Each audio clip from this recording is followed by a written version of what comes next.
السلام علیکم اعوذ باللہ السمیع العلیم من الشیطان الرجیم من حمزہ ونفخہ ونفثہ بسم اللہ الرحمن الرحیم رب اشرح لی صدری ویسر لی امری واحلل عقدۃ من لسانی یفقہوا قولی۔ دوسرا پارہ سورہ بقرہ 152 آیات 152 تک ہم نے پڑھا۔ آج انشاءاللہ 153 سے پڑھیں گے۔ فرمایا یا ایھا الذین آمنوا، اے لوگوں جو ایمان لائے ہو، آمنوا استعینوا، تم مدد طلب کرو، استعانت کرو، بالصبر، صبر کے ساتھ، والصلاۃ، اور نماز کے ساتھ، ان اللہ، بے شک اللہ تعالیٰ، مع الصابرین، صبر کرنے والوں کے ساتھ ہے۔ پہلے ابتدا میں اس بارے کے تحویل قبلہ کی بات کی گئی، پھر اہل کتاب کی کچھ باتوں کا تذکرہ کیا گیا، پھر یہ کہا گیا کہ اللہ کو یاد رکھو، تمہیں یاد رکھے گا۔ پھر یہ حکم دیا جا رہا ہے کہ مسائل اور مشکلات میں گھبرانا نہیں ہے، پریشان نہیں ہونا، بلکہ نماز اور صبر کے ساتھ مدد طلب کرنی ہے۔ نماز اور صبر، نماز سے کیسے مدد طلب کرنی ہے؟ لیکن بات کو سمجھیں، جب آپ باہر میں پریشان ہوتے ہیں، کوئی پریشانی آتی ہے تو آپ کہاں جاتے ہیں؟ بچہ پریشان ہوتا ہے تو کہاں آتا ہے؟ گھر پہ آتے ہیں، ماں کے پاس آ کے بات کو شیئر کرتا ہے، ڈسکس کرتا ہے، بیٹا باپ سے کرتا ہے۔ جس شخص کو وہ اپنا ہمدرد ہے اور قریبی سمجھتا ہے، اس کے ساتھ آ کر اپنے غم کو ہلکا کرنے کی کوشش کرتا ہے۔ آپ غمگین ہیں، پریشان ہیں، آپ کا سب سے گہرا تعلق اللہ کے ساتھ ہے، اللہ کے آگے کھڑے ہو گئے۔ پریشانی آئے تو نفل نماز کا اہتمام کریں۔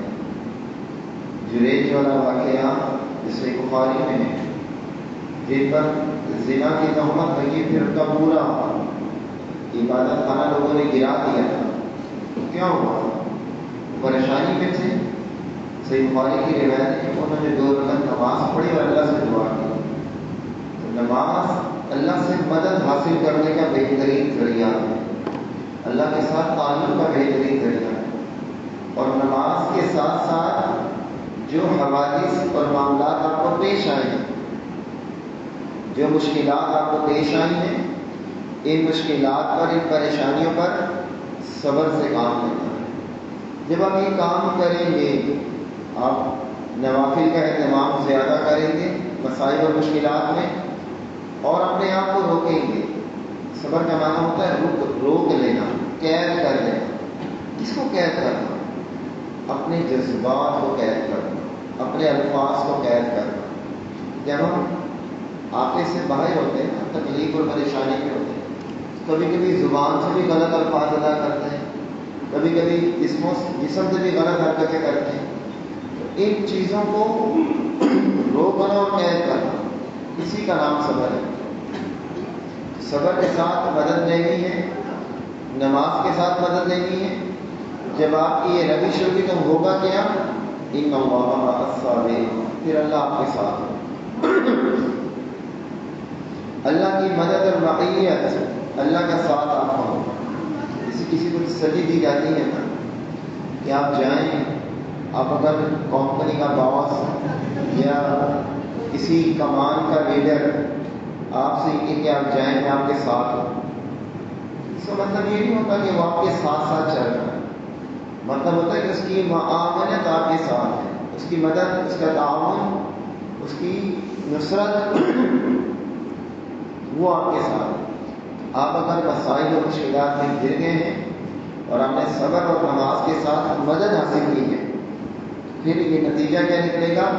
ان اللہ مع الصابرین، اللہ صبر کرنے والوں کے ساتھ۔ اس سے ایک اور بات پتہ چلی جو گزشتہ دنوں کہہ رہے تھے کہ اللہ تعالیٰ عرش پر ہے، اللہ عرش پر ہے. اگر یہ کہا جائے کہ اللہ ہر جگہ ہے تو جو بے صبری کرتے ہیں جن میں صبر نہیں، کیا اللہ ان کے پاس ہے؟ نہیں ان کے ساتھ. اللہ ان کے ساتھ ہے جو صبر کرتے ہیں. ہر جگہ تو نہ ہوا، صبر کرنے والے تو کون چھوڑے.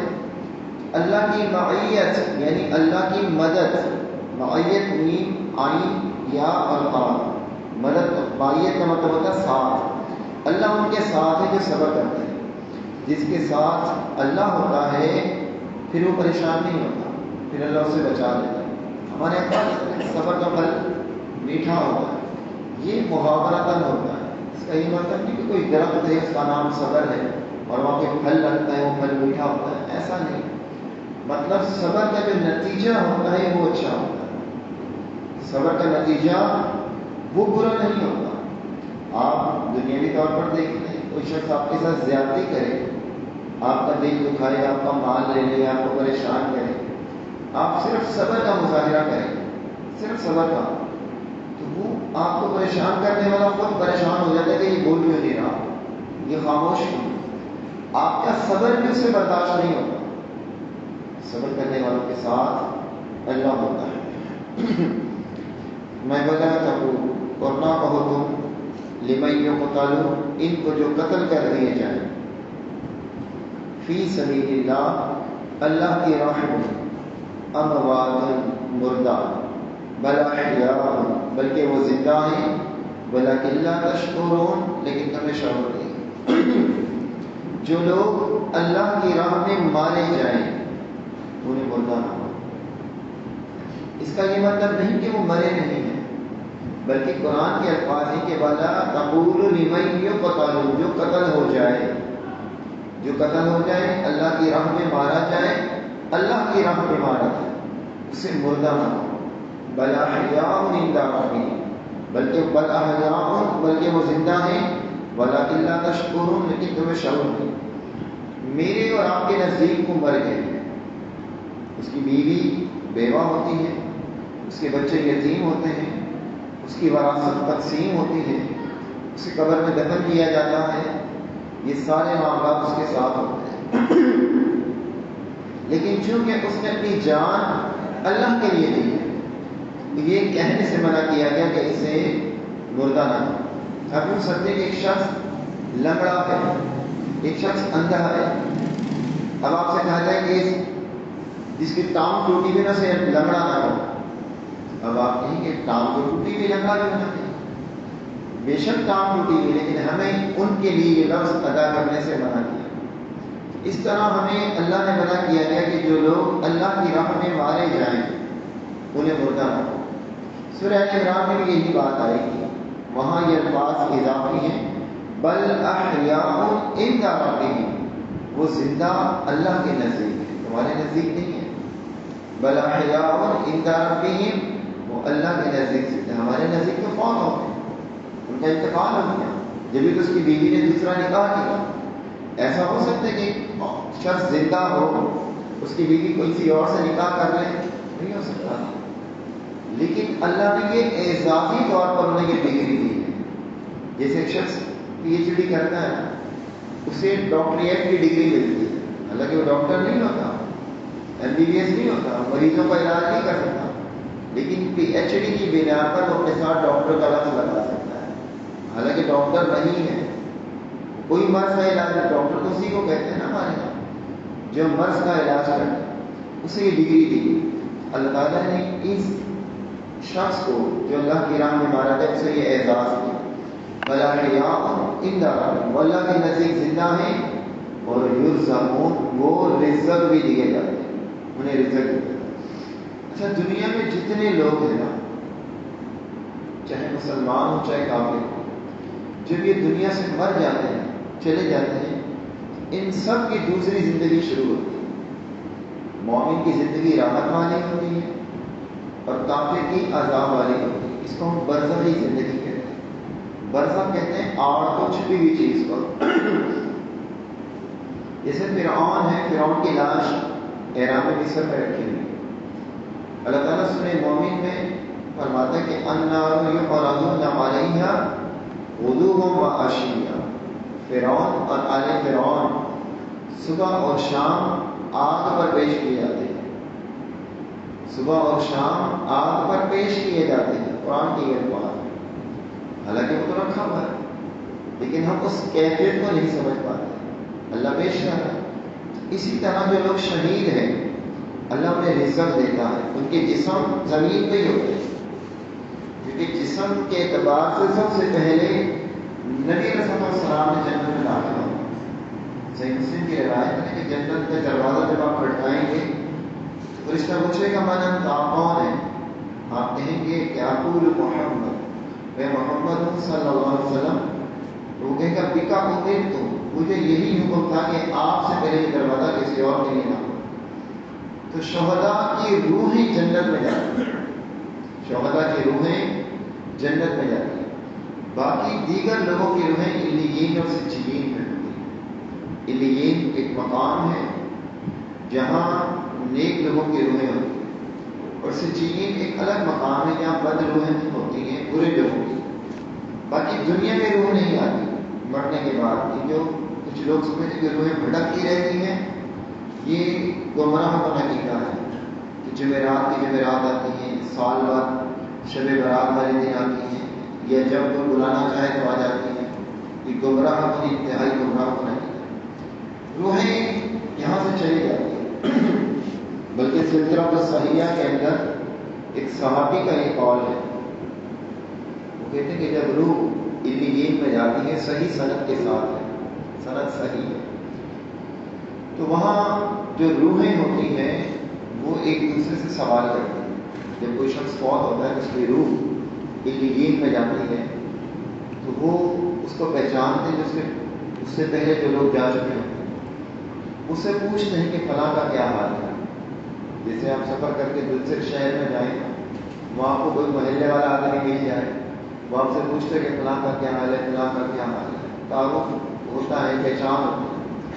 اسی طرح روحیں ایک دوسرے کے متعلق پوچھتی ہیں، فلاں کا کیا حال ہے، فلاں کا کیا حال ہے، لیکن ہوتا یہ علیین میں ہی ہے، دنیا میں نہیں آتی۔ وہ اسے بتاتا ہے کہ وہ ٹھیک ہے، پھر وہ اسے بتاتا ہے کہ وہ تو چلا گیا، مجھ سے پہلے آ گیا تھا، یعنی فوت ہو گیا تھا۔ اب وہ افسوس کرتی ہے کہ افسوس وہ یہاں نہیں آیا، اس سے جیل میں گیا۔ صرف علیین کی روح کے متعلق آتا ہے کہ وہ سوالات کرتے ہیں، اور جو لوگ شہید ہو جاتے ہیں اللہ تعالیٰ کی روحیں پرندوں میں ڈال دیتا ہے، جنت کے پرندوں میں۔ وہ جنت میں گھومتی ہیں، چلتی پھرتی ہیں، جہاں چاہتی ہیں کھاتی پیتی ہیں، اور پھر عرش کے نیچے آ کر بسیرا کرتی ہیں۔ یہ شہداء کی روحیں ہوتی ہیں۔ اللہ تعالیٰ نے رزق جنت میں دیتا، شہداء کو رزق دنیا میں نہیں ملتا۔ بل احیاء عند ربہم یرزقون، وہ اللہ کے نزدیک زندہ ہے، انہیں رزق دیا جاتا ہے۔ اب یہ کون سے کہ وہ دنیا میں زندہ ہے؟ نہیں، ہماری نظر میں زندہ نہیں، بلکہ قرآن کے بھی الفاظ ہے بل احیاء عند ربہم، وہ اللہ کے نزدیک زندہ ہے، ہمارے نزدیک زندہ نہیں ہے۔ لیکن ہمیں منع کیا گیا کہ ہم نے مردہ ہے، پھر کیا کہیں؟ ہم انہیں جبھی تو شہید کہتے ہیں کہ یہ شہداء ہیں۔ وَلَكِنْ لَا تَشْكُرُونَ، لیکن تمہیں اس کا شعور نہیں ہے، تم اس کیفیت کو، اس حقیقت کا ادراک تم رکھ ہی نہیں سکتے۔ وہ کیفیت کیا ہے، وہ زندگی کس طرح کی۔ اب اس سے بعض لوگ یہ کہتے ہیں کہ جی وہ جب شہید زندہ ہے تو ولی تو بھی زندہ ہوتا ہے، ولی تو شہید سے بھی زیادہ مرتبے والا۔ جب ولی زندہ، جب شہید زندہ تو انبیاء کے بھی زندہ، انبیاء کا رتبہ تو شہداء سے بھی زیادہ۔ اللہ تعالیٰ نے شہید کو مردہ کہنے سے منع کیا، یہ نہیں کہا کہ وہ مرے گا ہی نہیں۔ کل من علیہا فان، ہر ایک کو موت آنی ہے، اسے اس کی اس کارکردگی کی بنا پر مردہ کہنے سے منع کیا۔ مر گیا ہے وہ، اللہ کے نزدیک وہ زندہ۔ انبیاء کے مطابق تو اسی قرآن نے کہا نا کہ انبیاء کو موت آئے گی۔ ام کنتم شہداء اذ حضر یعقوب الموت، ابھی پیچھے پڑھا کہ جب تم موجود تھے جب یعقوب کا موت آئی۔ نبی علیہ السلام کے متعلق فرمایا انک میت و انہم میتون۔ اگر ہم اس سے زبردستی یہ عقیدہ نکالیں کہ انبیاء زندہ ہیں، یہ تو قرآن کے خلاف ہے۔ قرآن نے کہا کہ انبیاء کو موت آئی، نبیوں کی موت کا تذکرہ ہے۔ بہرحال جتنا جو عقیدہ میں قرآن نے دیا اس میں کمی بیشی کرنا یہ بھی زیادتی ہے. اس کو اسی طرح سے ماننا چاہیے. وَلَنَبْلُوَنَّكُمْ ہم تمہیں آزمائیں گے, ہم تمہیں ضرور آزمائیں گے. جسے نبلونکم کہتا نا ضرور یہ کام ہوگا, ضرور چیک کیے جاؤ. مشن میں پڑھا تھا وَإِذِ ابْتَلَىٰ إِبْرَاهِيمَ رَبُّهُ بِكَلِمَاتٍ, اللہ نے ابراہیم علیہ السلام کو آزمایا. اب اللہ مسلمانوں کے عام لوگوں کے مطابق بھی یہ بات ہے, اللہ انہیں بھی آزمائے. وَلَنَبْلُوَنَّكُمْ تمہاری ضرور آزمائش کی. آزمائش کرنے کے بعد انسان سعادت پاتا ہے. لیکن آپ کسی کمپنی میں ہوں اور کمپنی کے مالک کو ضرورت ہو کہ میں کوئی ایماندار شخص لوں جسے کہتے ہیں نا پیسوں کے اوپر نگران بنا دوں, کہ جو ہیرا پھیری نہ کرے, تو وہ کسی کو چیک کرے. اور چیک کیسے کرتا ہے, اس کا کوئی طریقہ ہے. کچھ پیسے رکھ کر یا پیسے بھجوا کر یا آپ سے پیسے چھوڑ جاتا ہے بغیر گنے محسوس کرواتا ہے کہ بغیر گنے رکھے, اور وہ کسی بندے کو بھیجتا ہے اس کمرے میں جاؤ دیکھو, ایک آدھ دن کے لیے چھوڑ دیتا ہے اور کیمرہ لگا دیتا ہے. اس نے چیک کرنے کے طریقے ہیں. جب وہ دیکھتا ہے کہ اسے تنہائی ملی, خلوت ملی, بےایمانی کا موقع ملا لیکن اس نے نہیں کیا, پھر دوبارہ چیک کیا, پھر 2 3 4 6 دفعہ چیک کیا, اب وہ مطمئن ہو جاتا ہے کہ یہ شخص بے ایمان نہیں. پھر اس پر اعتماد کرتا ہے, بھروسہ کرتا ہے. آزمانے کے بعد ہوتا ہے. ویسے اگر آپ جا کر کہیں گے بڑا ایماندار ہے, بڑا متقی ہے, بڑا پرہیزگار ہے, بے ایمانی نہیں کرے, شاید وہ رکھ تو لے لیکن اس کا دل مطمئن نہیں ہوگا. دل تبھی مطمئن ہوگا جب وہ چیک کرنے کا. اب اللہ تعالیٰ کو تو پتا ہے ویسے ہی کہ کون ایماندار ہے, کون صبر کرنے والا ہے, کون بے صبر ہے. یہ اللہ کیوں چیک کر رہا ہے؟ اللہ کو تو پتا ہے یہ صبر کرنے والا, یہ بے صبر, تاکہ کل کو کوئی بے صبرا یہ نہ کہے کہ ہم بھی صبر کرتے, اللہ نے آزماتا تو صحیح. جب قیامت والے دن صبر کرنے والوں کو اجر و ثواب دیا جائے گا تو جنہوں نے صبر نہیں کیا وہ اعتراض کر سکتے ہیں نا کہ اللہ ہمیں بھی آزماتا, ہم بھی صبر کرتے. اللہ تعالیٰ چیک کرتا ہے. کیسے چیک کرتا ہے؟ بلا نبلونکم ضرور تمہاری آزمائش ہے. بشیء کسی بھی چیز کے ساتھ. کون سی چیزیں؟ من الخوف خوف کے ساتھ. خوف مسلط ہوتا ہے. خوف کیا ہوتا ہے؟ بے چینی. کسی بھی چیز کا خوف عجیب ہوتا ہے نا, انسان کی حالت عجیب ہوتا ہے. چاہے دشمن کا خوف ہو, چاہے مال کا خوف ہو, چاہے بیماری کا خوف ہو. یہ دیکھیں کچھ عرصہ پہلے کووڈ-19 کورونا آیا تھا تو کیا خوف کا عالم تھا. وہ سچ تھا یا جھوٹ تھا, کیا حقیقت تھی اللہ ہی بہتر جانتا ہے, لیکن خوف کیسا مسلط تھا. مساجد, بازار, گھر, سڑکیں سب ویران نظر آتے تھے. لوگ ایک دوسرے کو ہاتھ نہیں لگاتے.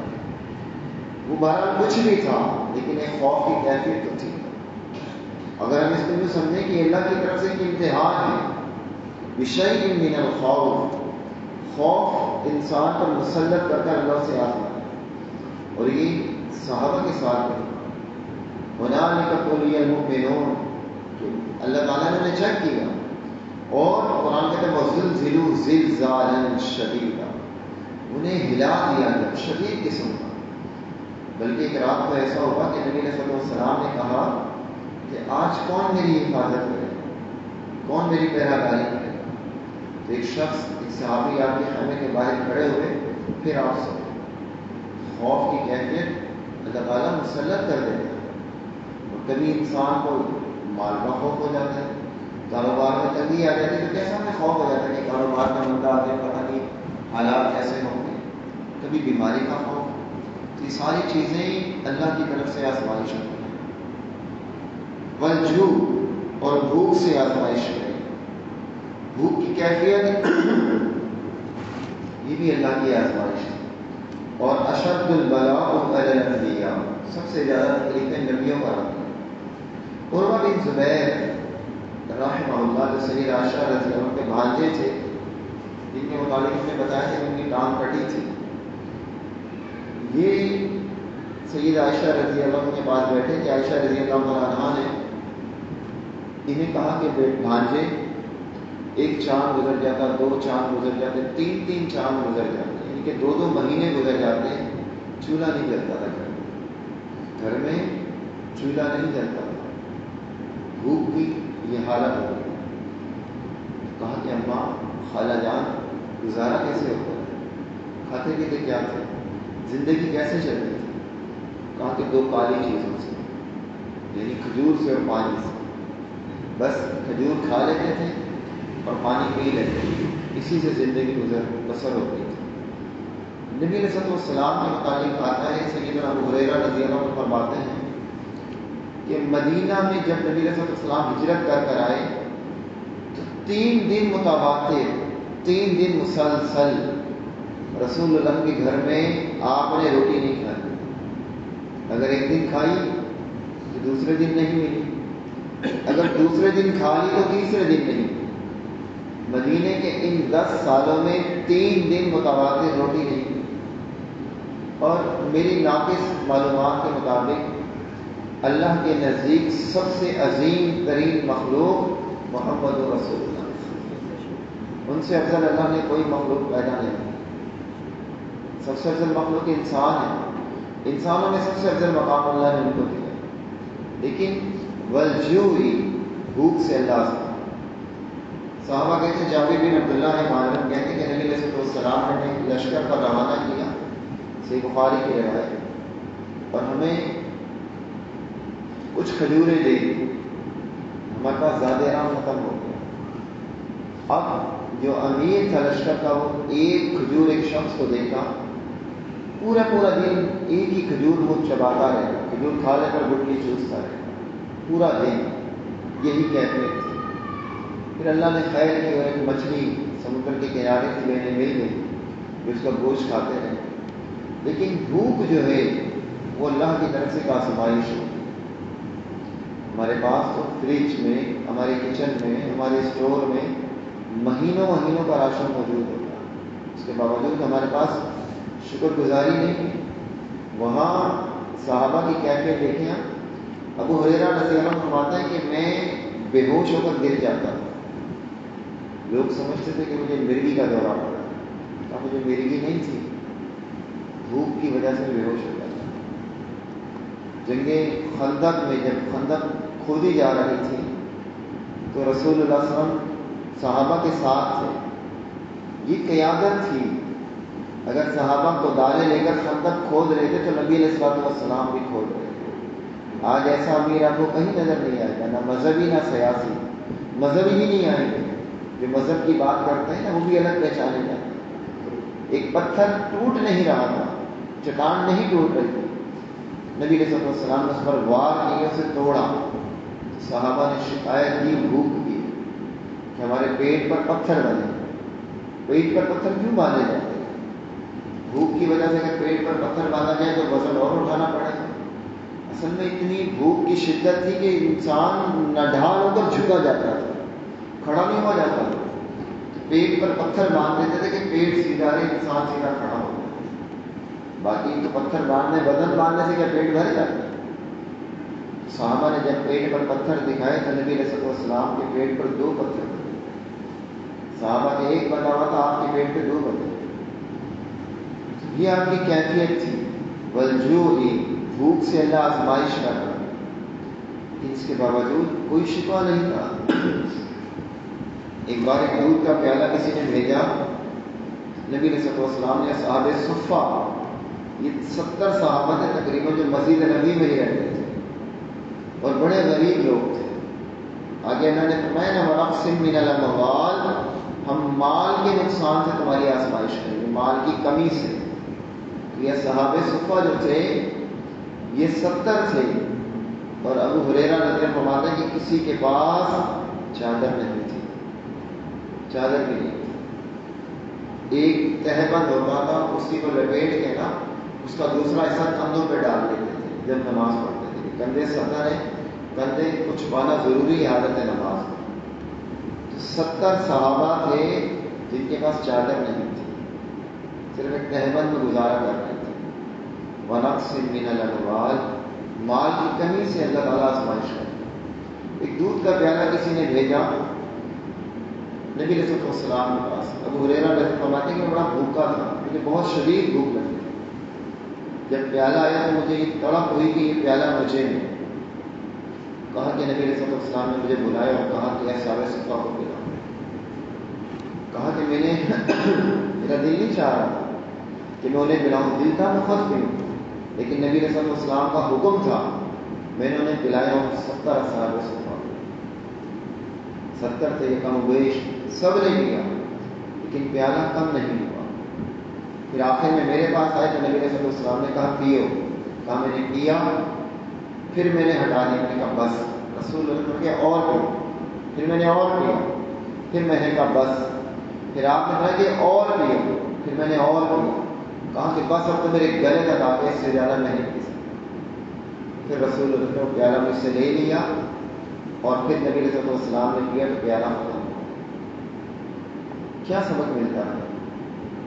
نبی علیہ السلام لیڈر تھے, قائد تھے, امام تھے, سب کا جھوٹا آپ نے پیا تھا, سب کا جھوٹا پیا نا. پہلے صحابہ صفا نے پیا, پھر ابو ہریرہ رضی اللہ عنہ پیا, پھر آپ نے پیا. آج آپ کسی عالم کو کر کے تو دیکھیں, اپنا جھوٹوں سے پلائیں, پینے کے بھی تیار نہیں. ہمارے کردار اور اعمال دونوں میں زمین آسمان کا فرق. جبھی تو اسلام بدنام ہے. اسلام قرآن و حدیث کی وجہ سے بدنام نہیں ہے, میرے کریکٹر کی وجہ سے بدنام, میرے کردار کی وجہ سے. تو یہاں میری نصیحت ہے اپنے آپ کو بھی اور آپ سب کو, کوئی ایسی حرکت ہم نہ کریں جس سے ہمارا دین بدنام. کوئی شخص ہمارے دین پر تنقید کرے. بہرحال یہ اللہ کی ایک آزمائش تھی, مال کی کمی اور بھوک. غزوہ ذات الرقاع کیا مسئلہ, صحابہ سفر پر تھے اور ایک اونٹ 6 صحابہ کے حصے میں آیا تھا. باری باری سوار ہوتے تھے ایک ایک اونٹ پر. صحابہ کہتے ہیں کہ ہمارے پیروں میں زخم ہو گئے تھے چل چل کے. بعض صحابہ کہتے ہیں کہ ہمارے پیر کے ناخن بھی گر گئے تھے. پھر جوتیاں بھی نہیں تھیں, جوتیاں نہیں تھیں, پیدل تھے. سڑکیں بھی ہماری طرح کی نہیں تھیں, پتھریلی زمین تھی. پھر کپڑے تھے, کچھ پٹیاں تھیں, ان کو پٹیوں کو پھاڑ پھاڑ کے پیروں میں لپیٹا تھا. اسے رقا کہتے ہیں, پٹی کو عربی میں رقا کہتے ہیں. جو غزوہ ذات الرقاع بڑا معروف غزوہ ہے, پٹیوں والا غزوہ. یہ صحابہ نے پٹیاں پیروں میں لپیٹی. ہماری طرح اور ہم لوگ کھانے کو ہے نہیں, پینے کو ہے نہیں, اور جا رہے جنگ لڑنے, جا رہے جہاد کرنے. لیکن ایمان تھا, جانتے تھے کہ یہ سب اللہ کی آزمائش ہے. وَنَقْصٍ مِّنَ الْأَمْوَالِ وَالْأَنفُسِ, اللہ پھلوں کے نقصان سے آتا. پھلوں کو خراب کر دینا, پھلوں میں نقص پیدا کر دینا, پھلوں کی پیداوار نہ ہو, یہ سب آزمائش کی صورت ہے. اب ایک لمحے کے لیے ساری باتیں ذہن میں رکھیں اور وَنَقْصٍ مِّنَ الْأَمْوَالِ وَالْأَنفُسِ وَالثَّمَرَاتِ, اللہ جانوں کے نقصان سے اور پھلوں کے نقصان سے آتا. جانوں کے نقصان سے بیماریاں, تکلیفیں, تنگیاں. بیماریاں جان کا نقصان ہے.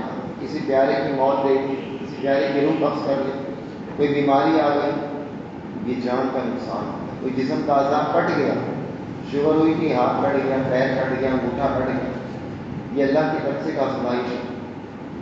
پھر اب ان ساری چیزوں کو اپنے اوپر رکھ کر دیکھیں.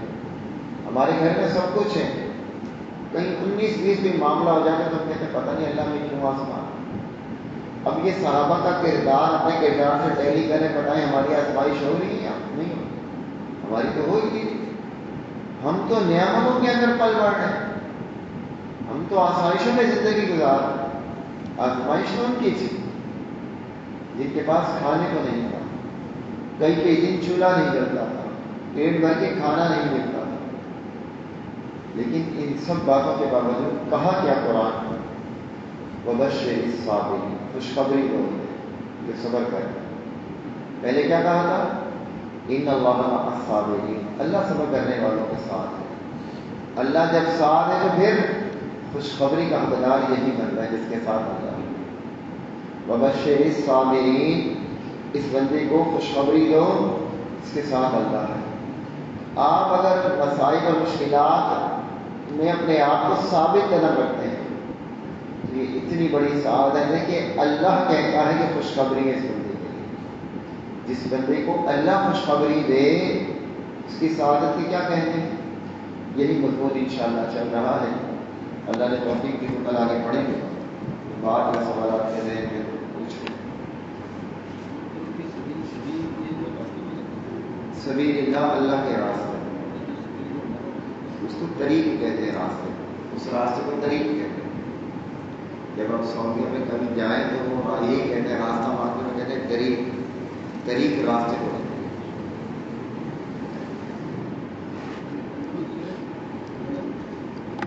انفس جانوں کا نقصان، کوئی بیماری اللہ نے پیدا کر دی، جیسے کہ کوئی تکلیف ہو گئی، ہاتھ کٹ جاتا ہے، کسی کی آنکھ ضائع ہو جاتی ہے، کوئی پیرالائز ہو جاتا ہے، یہ سب جانوں کا نقصان ہے. جس وجہ میں آپ جی شمولیت نہ ہو وہ سریا کہلاتا ہے.